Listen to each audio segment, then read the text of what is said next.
Welcome to the Three Times Podcast. Today's guest is Laura Tindall, Head of Music at the Queen Elizabeth High School and Middle School in Hexham. When we recorded this episode in the autumn of 2024, Laura had been in post for about 6 weeks. We talked about how music is taught in schools, and in particular about what is included in the GSCE and B Tech music courses, including how both modern and classical music are covered and the importance of performance. We also considered the very important issue of what resources are available to students to support their studies. I hope this episode will prove interesting for everyone, but especially for parents and students who are thinking about their future course options and wondering what it means to study music at school. I'm Laura Tindall. I'm Curriculum Leader of Music at Queen Elizabeth High School and also at Hexham Middle School. And what do those jobs involve? Well, it's one job across two schools, yeah. And it involves everything to do with organising the curriculum for music, the extracurricular activities, obviously teaching lessons, organising events. So everything that's music in those two schools, and actually trying to now bring music together across those two schools and have a sort of a unified approach. And how is music education organised in the two schools? All students right up to year 9, which is the first year of high school, have an hour of music each week in the classroom. So they would have that with myself or another of the music teachers. And then they can go on to choose that as a GCSE in year 10 and 11. At the moment, we don't have an A-level class, but that has existed in the past and we will hope to bring that back at some point. Mm-hmm. And yeah, the students study a variety of different topics. We try to make everything quite context-based in the sense that they're not just learning a concept by itself, like note reading or learning about, for example, instruments of the orchestra. We try and base it in a context so they can see the application of that in a bigger setting. And we, try and make it relevant to what they already know and bring new information in. But yes, I think sometimes music can, for some people, seem a bit arbitrary and a bit like, especially when they're learning the notation. So you have to try and make it relevant to what they know, what they might already know, and then obviously bring that new information in beyond that. And then they can go on to do additional things like learn an instrument, learn to sing, in terms of additional lessons. Plenty of extracurricular going on at the two schools as well, and they can get involved in that as well. So when I was at school, at grammar school, it was in those days, in our music lessons once a week, we would play chime bars, and that was their idea of teaching us to play music. Hopefully it's more, from what you say, it's more imaginative these days. Yes, I mean, yeah, we haven't done chime bars, but no, we do have a lot of keyboards. I mean, I think typically if people walk into a music department these days, they do see a lot of keyboards. While that is very good, it can also be a little bit disheartening to be thinking, well, they're only ever on keyboards. Having said that, the keyboard is a really useful instrument to teach elements of music theory. For example, the concept of chords. They would have a quicker and more effective result by learning it on the keyboard than, for example, if they'd never touched a guitar, but were then trying to play that same chord on a guitar. So we do a lot around keyboards, and that might be used for a composition or performing, or like I say, sort of to illustrate some music theory kind of concepts. But yeah, the only other thing you sort of need really is if you've got breakout rooms, like practice rooms, that's really useful because you've got a bit more scope to do things. In the high school, we have a lot of practice rooms, and we're doing a topic at the moment on Stand By Me. Well, it's around popular music, but with the central performance piece being Stand By Me. And we can really send groups off into practice rooms once they've learned the bass line, the chords, they've got a vocalist, and they can make little bands. In the middle school, we've only got 2 practice rooms, and they're used for instrumental lessons, so that's a bit more difficult. But yeah, in essence, you can have quite a lot of fun with things like that. And, like I say, try and teach it from a different approach than just, this is a crotchet, this is a quaver. Yeah. Thank goodness for that. When a student decides to do GCSE music, what does the curriculum involve? I can answer that question to an extent, but I'm not the best placed. I've just started at this school in September, and the course that we do here at the high school is the EDUCAS exam board. Now, I've never taught that exam board before, and actually I'm not teaching it this year either. Pete Seago, who was head of music at the high school for, I believe, 17 years, luckily has stayed on as a teacher. He's not retired or anything yet, and he's got a wealth of experience, and he continues to teach that course, and I will eventually. It's just that there's that much going on in this first year of my job at this school that we thought he was best placed to carry on. But I have taught other specifications, and it's essentially 3 components. It's performance, composition, and then listening and appraising. So I believe the Educast board that we do is 40% listening, and then 30% performing and 30% composing. So the listening will be around some set pieces, a bit like when you have in English you might have an anthology of poems and pieces like that. There is a set of pieces that the students have to study, but they also have to do unheard listening in the exam, so they'll hear different pieces and answer questions. Then there's performances, which is a solo performance and a group performance, which could be a duet, it could be a small group.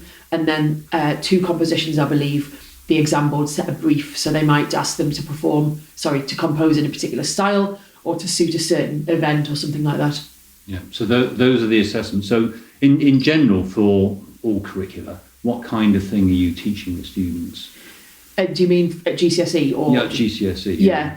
So, like I say, it's essentially around the components of being a good musician. It's the listening and understanding music, which brings in music theory as well, the aspect of performance, and it's composing. So it might be that, for example, I know Peter recently has been teaching Year 10 about cadences and how to use cadences effectively in a piece, and why you might use cadences for certain points, or again in certain genres you might hear that type of cadence a bit more readily. The performance stuff the students tend to do more in their instrumental or vocal lessons, so we might not necessarily teach that aspect as such. And then yes, the listening, so like I say, learning, sitting with the scores of the set pieces and looking at some of the uses of again certain like conventions within those pieces. And then the general listening might be around, it will be around things like, listening for different musical elements, and chord types, that kind of thing. Yeah. So we're talking recognising particular scales or keys or something like that. Could be that kind of thing. It could be, what happens to the tempo at this point in the piece. Right. Describe the texture that you hear in the chorus or whatever. Yeah. And you mentioned Stand By Me, but you mean the soul classic. Yes. What other types of music are involved? So we're doing that topic with Year 9. The topic is, like I say, it's really about what makes a good popular song. So they look at riffs, they look at conjunct and disjunct movement.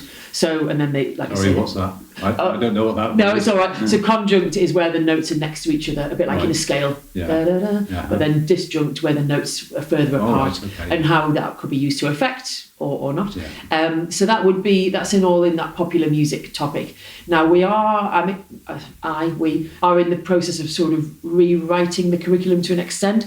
So I'm yet to fully decide what's going to happen for the rest of the year for Year 9. But certainly in my previous schools, I've done things like talking about West African drumming music, reggae, the musical elements, a bit of programme music in there. So things like pictures at an exhibition. And even in Year 7, we look at graphic scores and how that's different to standard notation.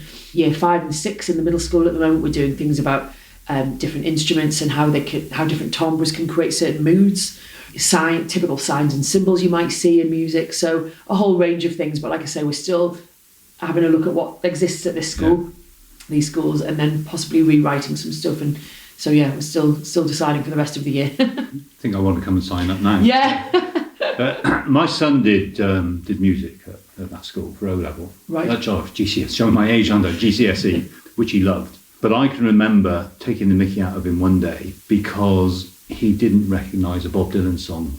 Yeah. And I said to him, what kind of qualification are you getting here if you don't know who Bob Dylan is and you can't recognise one of his songs? I mean, it was something like Tambourine Man or one of the classics. So, and it's obvious that you've got a huge breadth to teach. But do you think that there is also a need to recognise the modern music canon going back to the the 50s and the birth of essentially rock and roll and its development into what we have now.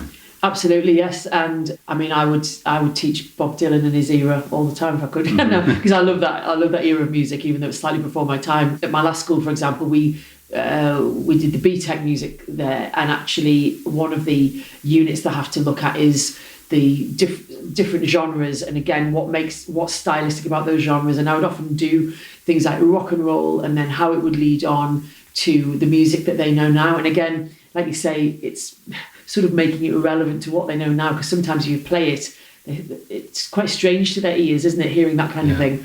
But actually going, well, you know, those 4 chords that were played in that song that was out like a few years ago, well, actually, they're the same 4 chords. That's all you needed in 1968. Yes, exactly. Chords 1, 4, 5, and 6.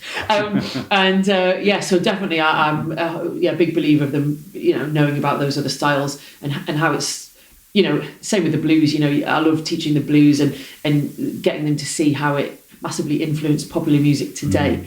And actually, I think when they do get listening to different styles, they do quite like them. You know, we were talking about Stand By Me today, just saying, you know, it was recorded in the 60s and it's lasted that test of time. And we went on to talk about cover versions and how actually, you know, what's the purpose of a cover version? Does it bring it to a more modern audience? Does it make people be aware of that song because you weren't alive when it was actually recorded and written? And so, yeah, I think so. Yeah, I think they need to understand a whole range of genres. Yeah.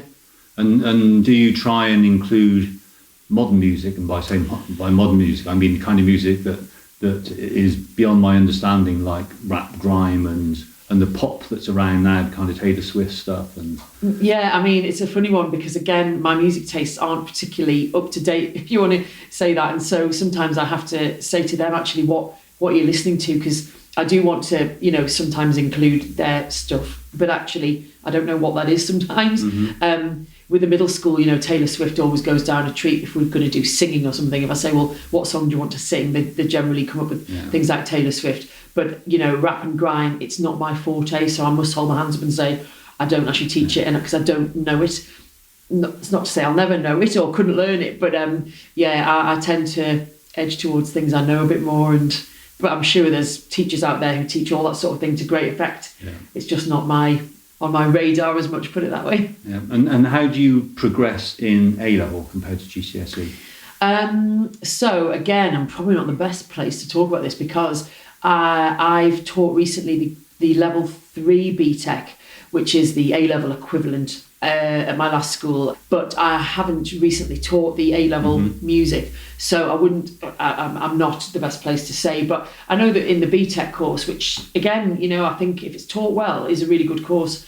It was the one called the B Tech level 3 in music performance. There's another part to that title, I've forgotten what it is. Anyway, but in that they do a lot of music theory. They do understanding working in the music industry. So some of the jobs, some of the things like how you would create a contract, how you would invoice if you were a freelancer, how you would pitch an idea and create a budget if they were going to, you know, set up an event or something like that. And that's done as a written exam. It's quite a challenging exam, that one.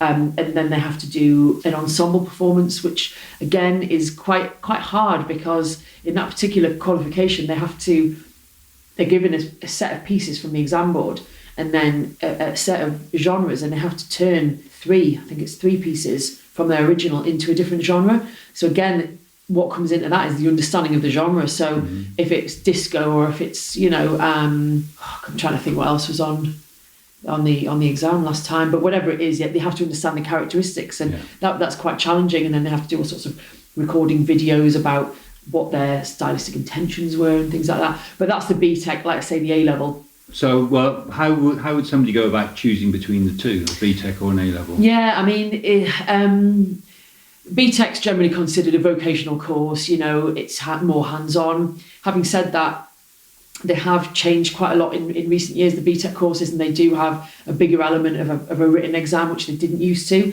Sometimes you would get B Techs where they were totally coursework based, or, you know, work that they could sort of improve over time. It's not the case as much. But anyway, B Techs are generally vocational, A level more academic, in inverted commas, and I say that I don't like using that word because, and sometimes people think some music isn't academic, and I believe it is, no matter how you do it, really.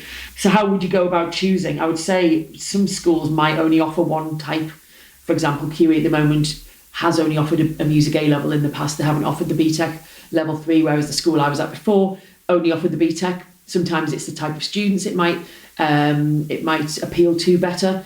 But if there was the option of both, I would say, it's a difficult one. I would say that the A level would typically have more sort of like more written elements to it and more of a written part in terms of the final exams and things compared to the B Tech, which might be more performance based. Yeah, so it wouldn't be a straightforward difference between, say, somebody who had a leaning toward classical music versus modern band type music. Yeah, it's a good question. I think traditionally the B Tech, like you say, would be more of the popular styles, and the A level would be more of the traditional music. But I think these days the A level will have more popular elements to it. You could probably do the A level and completely do popular stuff in terms of the performing. You might have to study more traditional styles, possibly still on the A level, but it's probably not as stark a contrast as it used to be between the two. So how much extracurricular learning would a student need to do if they were doing GCSE and A level, or B Tech for that matter? It's a hard one to put a figure on that because, and I think this opens up a whole question about music education in general, really, because I've come from a teaching background. I've been teaching 20 years now. I've always been in situations where we've had to have any student typically be able to choose music as an option. Not all schools are like that, and some will put an entry requirement on it, like you have to be grade 3 on an instrument or something. Because of some of the schools I've worked in, we weren't able to do that because we just literally didn't have that ability student. So it kind of depends.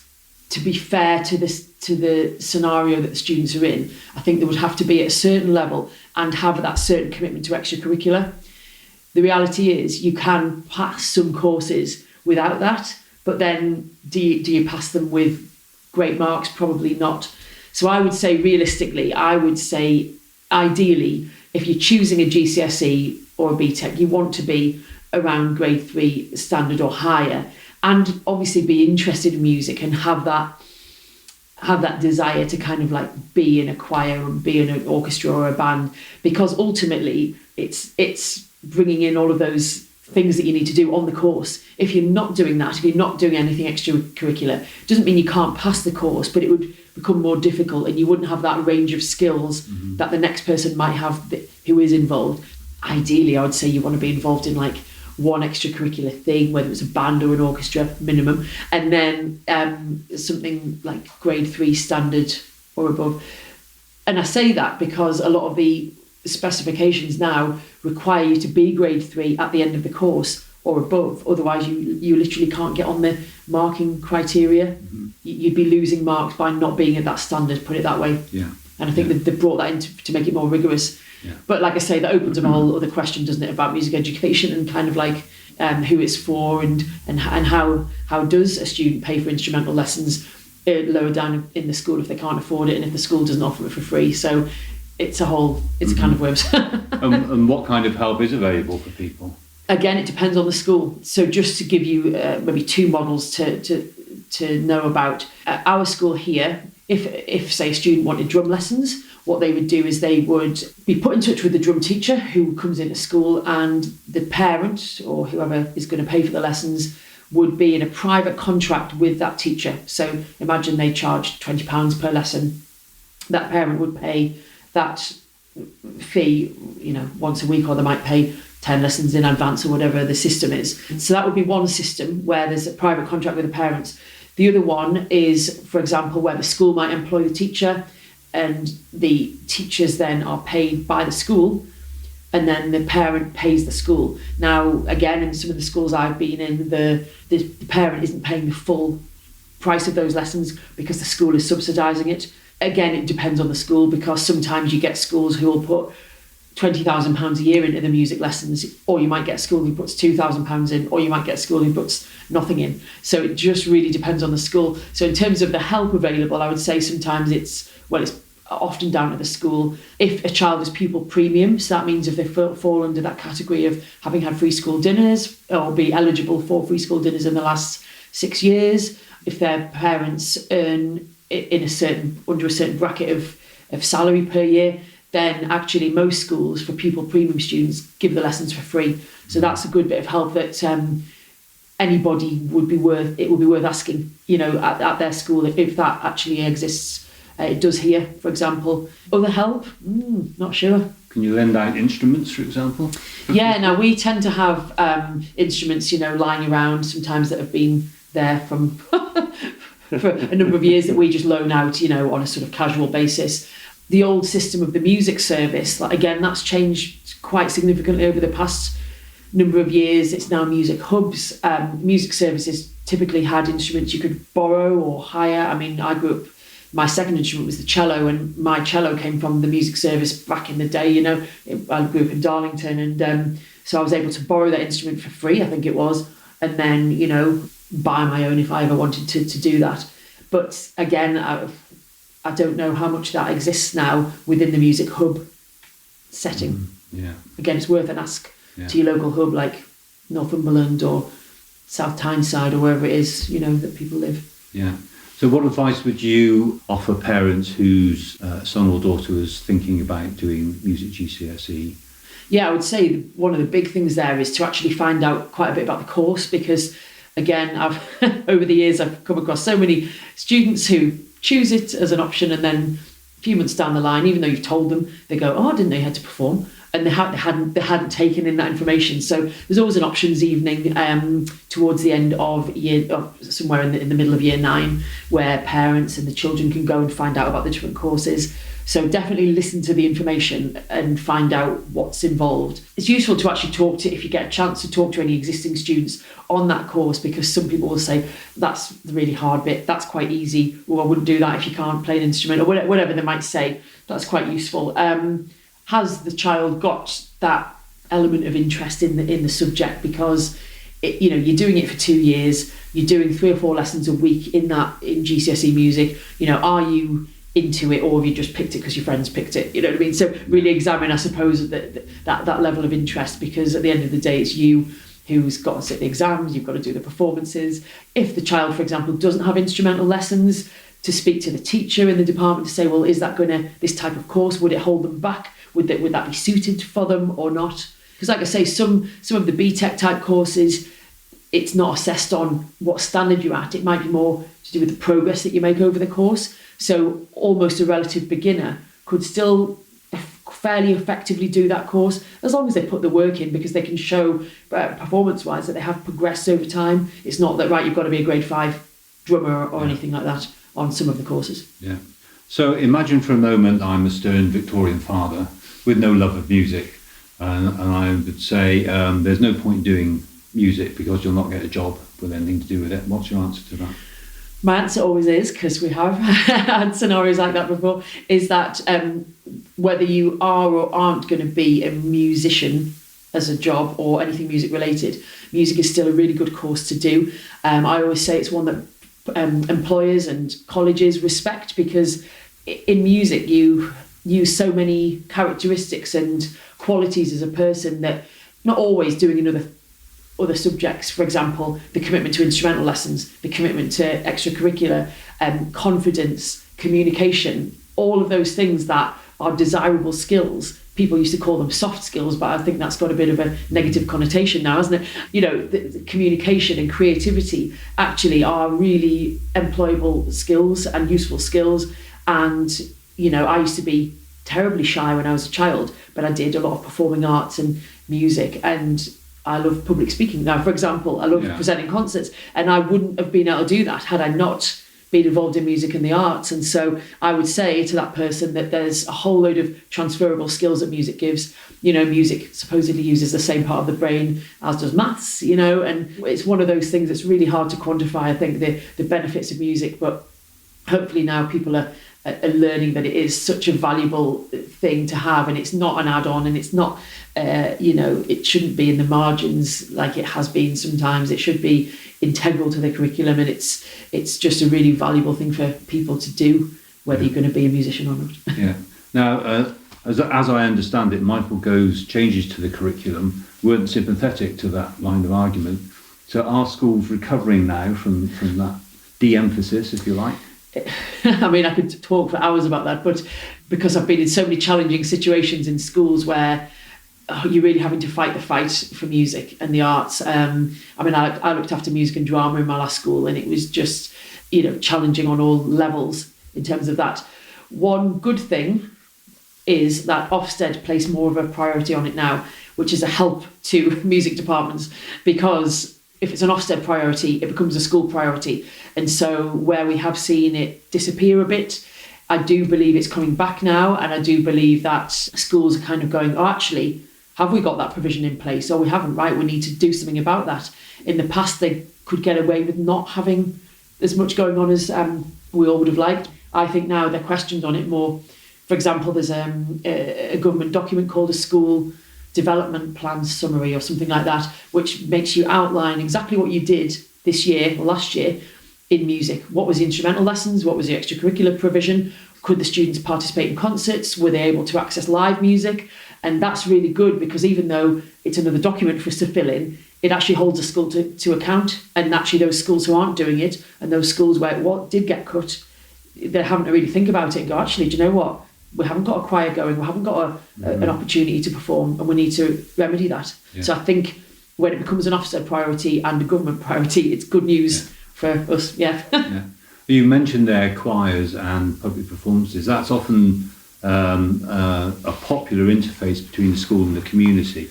Are there any other ways that you sort of outreach into the community where the school is? Well, yeah, all yet to be explored here, because I've only been here 6 weeks or a bit longer. But yeah, I think my vision for music in a school has always been to get out into the community and perform. The reality is you could do so much more than that as well if you just had a bit more time. Like I have all sorts of ideas sometimes. Oh, I could do that, and there's just not literally not the time. You could do all sorts of things where you have the community into the school. You could have, like my dad, for example, has been a lifelong music lover but never really played an instrument properly, and he said, oh, I'd love to, if you ever have a steel pan band, he says, I'll come and play. And so there's probably adults out there who'd love to come and get involved in some of the stuff we do in school. Just time doesn't always allow, which is a real shame. So I think performances in the community, having that hopefully high profile in the community. Like again, I'd like to get doing more here in Hexham. For example, we're doing the light switch on, which I know has been a mainstay from the school for a lot of years. But things like that, I think it's important to still keep doing that. We're going to get out into a care home and a hospital nearby at Christmas. And I think for the students to see that they can bring things to the community in that way. And then for them, it's good to get them to see professional things as well. So I hope to get them over to the theatres and stuff in Newcastle and see some of the touring theatre productions, as well as obviously plenty going on in Hexham. Great music scene, isn't there? Yeah, and surrounding areas. So yes, always plenty, but it's always just time. We need another lifetime to do it all. And do you ever think about getting professional musicians in to perform for them? Yes. I haven't really thought much about it here yet, but hopefully as the year goes on and the years go on, again, sometimes it might just come down to if there's a cost or the time out of the curriculum. But yes, I think that is a really good thing, because I think for them to see, a professional and have that great exposure to live music. Because, going back to what we were saying before, the modern music scene that a lot of students will see is recorded.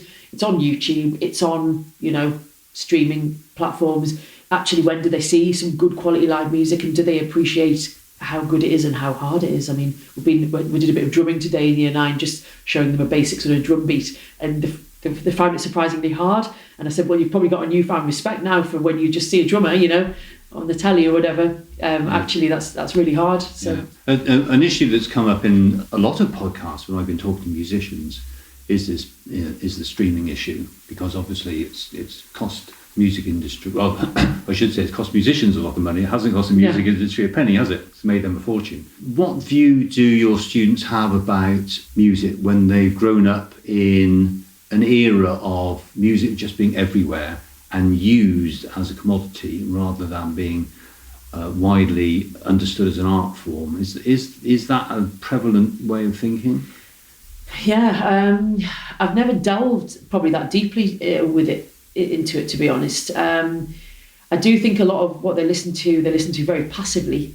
You know, when I'm getting them to listen to a song and listen for that instrument and listen for that can be quite challenging, because the pace of what they're listening to and seeing, flashing images, or and when you watch things that have very quick, few seconds camera angle, then it's something else.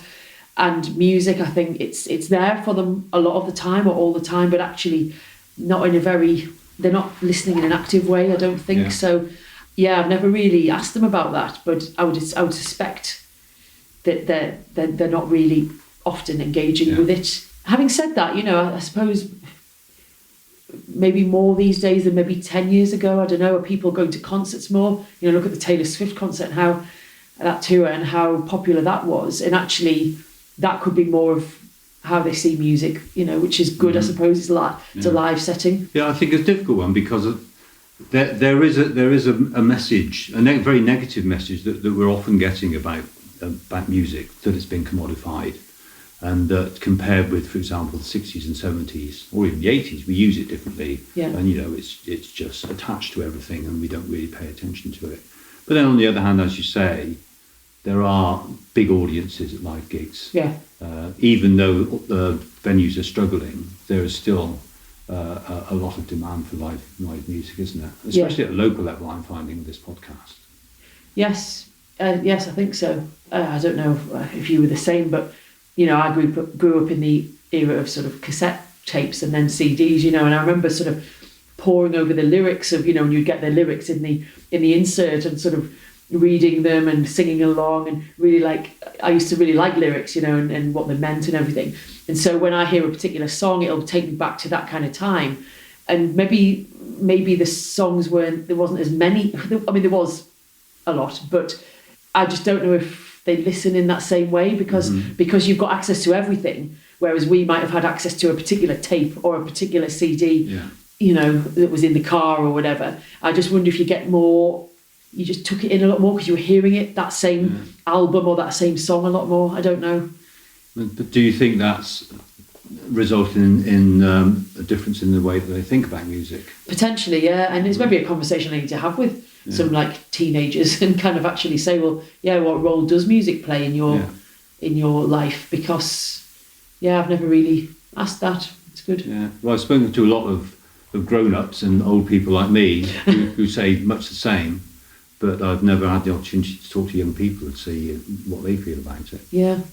And actually, the other thing I find is that when, for example, I played the Running Up That Hill by Kate Bush the other day, the other week, we were doing some homework about that in Year 9, and the students said, oh, yeah, that's the one from Stranger Things. So, they don't know it as the original song. Well, it was out in the 80s, I suppose. And then the other one the other day was, what was it I played for them? And they said, it was Killing Me Softly. We were talking about the different arrangements and covers that have been of that, and we listened to 3 different versions. And so I played the Roberta Flack version, and then one by the Fugees in the 90s, and then another one. And I said, somebody said, that's off TikTok. And you get the phrases like that, and I'm like, is it? I don't know. So that's how they're seeing that Kate Bush song, for example, went to number 1. After it was re-released, but it never went to number 1 at the time, did it? No. So sometimes these modern mechanisms can be quite good, I suppose. I have to admit that. I think there's a lot of judgment about the way that young people appreciate music from people of my generation because they do it so differently. But we forget that we've got 50 years of listening to music to look back on, and music from our generation onwards became a very important part of our culture. Yeah. And we've always paid a lot of attention to it. And now we look at different generations and say, well, they do it differently and therefore it must be worse, or they don't understand it like we do. we haven't really given the young people a chance to develop their own way of appreciating music, have we? That's true. And I'm quite surprised, actually, and I'm talking more about my old school here because, like I say, I've only been at this school 6 weeks or more, 8 weeks, and so I'm still getting used to who's who and who's doing what. But at my last school, I had a great group of sixth formers, and they, one of those students, for example, he was only 17, when I left, and he literally loved Steely Dan and was highly into that era of music, 50 years before his time or whatever, thereabouts. And you also get that portion of students that love listening to vinyl because of that sort of vintage sound, and that's quite nice, I suppose, that they're kind of recognising that, rather than just that clean MP3 kind of sound. Yeah. We've been through a hard time with education generally and music education in particular. We've got a budget coming up. Let's dream for a moment that the new government is going to deliver on a lot of the promises that we thought it made before the election. What would you like to see happen in the next 5 years in schools? I think that access to all, in terms of instrumental and singing lessons, would be good, because I think that's why we see a drop-off in the later years, because actually students haven't had that chance maybe to learn an instrument or learn to sing with a proper teacher, a specialist teacher. So for me, I would like that. I would like it's maybe not something the budget could achieve, but somehow for music to occupy that central place in the curriculum, and that might take a lot of years to change, I think, people's perception of where it should sit. But yeah, I think so. I think access to all in terms of instrumental lessons, funding to allow things to happen like choirs and eventually orchestras and a band, in school. Often that comes down to an individual teacher. Are they willing to run it? Has the school got the budget to pay, one of the other teachers to come and run it? So I think that to remove any restrictions like that. And those things would require additional teacher time outside teaching the curriculum. Yeah, well, that's it. And myself, for example, I might run a choir at school, but actually I can't run a choir or an orchestra every night. So sometimes it does require, one of the peripatetic teachers to run something, and so to not have that restriction that, can we afford it? Do we want it? So I'd say those two things would make a massive difference, because if we have every student having an access to playing an instrument from an early age, then it doesn't create the problems later on that we see, like, potentially small numbers at GCSE and A level, people having that perception of, like, is it a proper subject? Why would you want to do this subject? I think, having it central to the curriculum, and a good place to start would be everybody being able to play an instrument or sing, and having access to those specialist teachers for that and similar extracurricular activities. But I think, like I say, the whole landscape needs to change in terms of people's perception of where music is in schools and where it should be. And here at these two schools, music is a central part of the school, and they really value it, and they value what I do and the other music staff. It's really good, and hopefully the community does, and the more we get out into the community, they'll see that. But that question of why is music important? Why should we study it? That must go on nationwide, and we've got to realise it's not just for a few, and it's not just for the margins. It's really important. Yeah. Well, fingers crossed. Fingers crossed. Thank you very much. That's all right. Thank you very much.